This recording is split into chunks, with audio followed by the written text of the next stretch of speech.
Hello and welcome back to the channel. Today we'll be talking about some first week sales numbers for Digimon Story Time Stranger and Final Fantasy Tactics, the Ivalice Chronicles.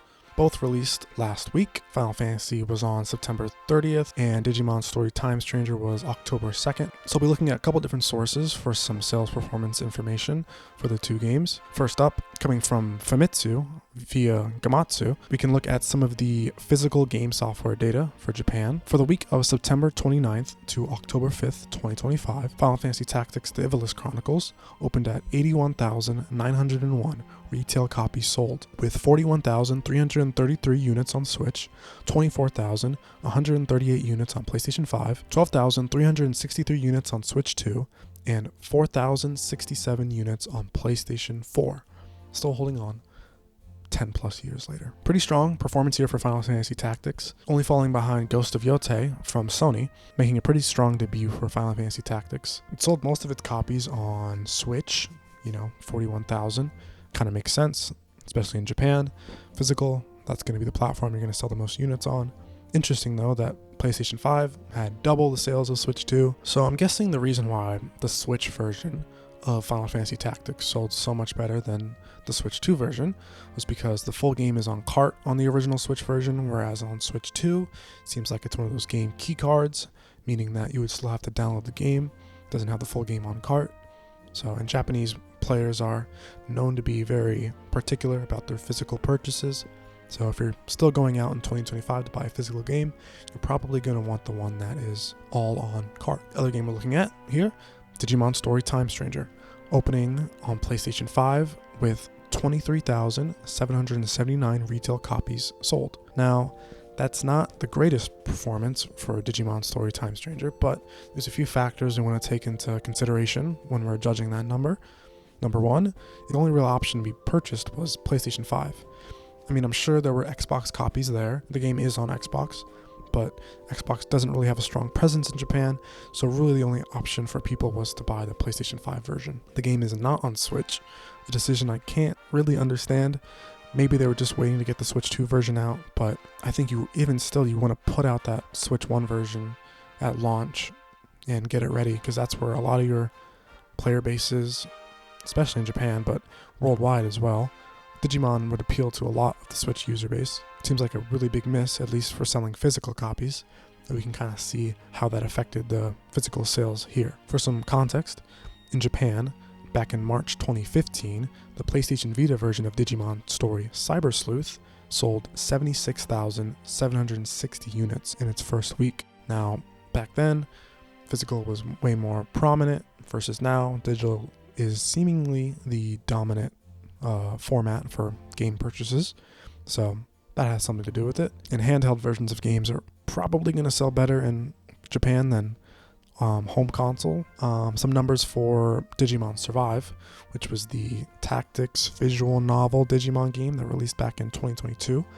In Japan, the first week physical sales for Digimon Survive were on Nintendo Switch 28,536, and PlayStation 4 didn't even top in the top 10 charts for the week. So the Switch version of Digimon Survive sold 28,000.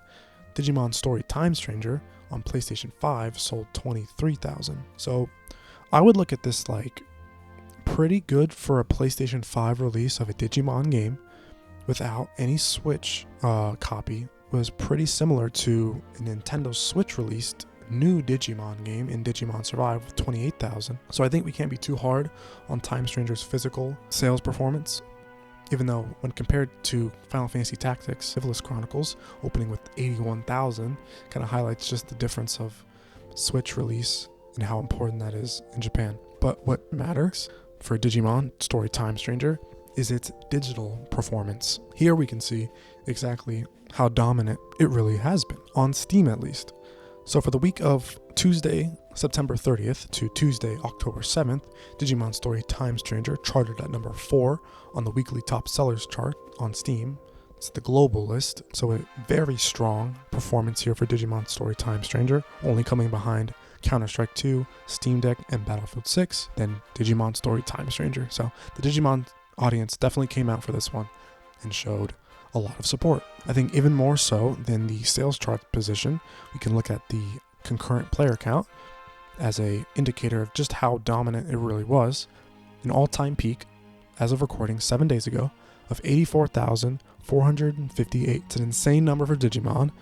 And my first comparison point would have been to Fantasy Life, which earlier this year, last update on that was 1,400,000 as of late September 2025. Fantasy Life peaked at around 60,000 on Steam. You know, Digimon getting here at 84,000. Just in the last 24 hours, it peaked at 60,000. So light work for Digimon. Light work for Digimon. But yeah, I would not be surprised. I think this game has easily sold over 500,000 copies when you include all the different versions on PlayStation, Xbox, and PC. That million, I'm going to say, if it's not there already, it'll get there soon, definitely. And then that 1.5, it's likely. But we'll have to wait for reports from Bandai Namco. Now, this is something I would like to ask you guys in the comments below. I'm not really sure if Bandai Namco or Mediavision in the past have announced sales numbers. Some companies do, like I know Sega likes to announce Atlas numbers and RGG numbers. We saw Marvelous announce numbers. And obviously with Fantasy Life, we saw Level 5 announce the numbers. I'm not sure if Bandai Namco announces numbers. I think for Sparking Zero they might have. But for something like Tails or Ni no Kuni, I don't really remember them announcing numbers for, so we may never get the numbers, but we'll eventually see how it does on the MPDs, at least for the US market. And we can pay attention to see how it does in later weeks on Steam charts, later weeks with Famitsu, and follow up and see how it's tracking. But yeah, I would say likely, probably hitting 1 million. Definitely has crossed 500,000 by now. Past that, we'll have to wait and see. Now, Final Fantasy Tactics did phenomenally, physically, at least in Japan, selling 81,000 units in its first week, outdoing Digimon's only 23,000. But on Steam, you see Digimon having 80,000 concurrents, and ironically, Final Fantasy has 21,010 all-time peak 12 days ago. So pretty much the inverse. Final Fantasy Tactics doing very well physically, digitally not as well, but still really well for the genre, I would say. We can look at some comparisons. For example, I guess when Triangle Strategy, another Square Enix game, launched on PC, peaked at 2,489, and then Tactics Ogre Reborn, another remaster from Square Enix, all-time peak 3 years ago, 10,677.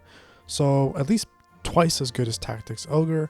Maybe someone would say the quality of the game is also twice as good as Tactics Ogre. I haven't played them yet. I'm excited to do so.